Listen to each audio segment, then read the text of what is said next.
સૌનો સાથ સૌને સાથે રાખીને સૌના સાથ સૌના વિકાસ સૌના વિશ્વાસ અને સૌના પ્રયાસ મંત્રથી દેશના સામાન્ય નાગરિકની સુખાકારીનો યજ્ઞ આદર્યો છે।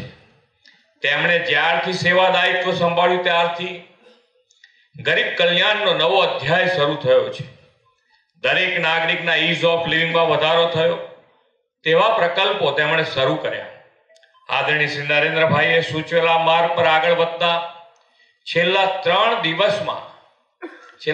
દિવસનો મારો પ્રવાસ જે છે એમાં વિકાસ કાર્યો, એમાં સૌથી પહેલા રાજકોટ 2 દિવસ પહેલા જ 545 કરોડ રૂપિયા, ગઈકાલે ગાંધીધામ અને ભુજમાં 176 અને 503 કરોડ રૂપિયા, અને આજે સૌરાષ્ટ્રના પેરિસ છોટે કાશી એવા જામનગરમાં 622 કરોડ રૂપિયા, એમ છેલ્લા 3 જ દિવસમાં 1846 કરોડ રૂપિયાના વિકાસ કામોની ભેટ મળી છે।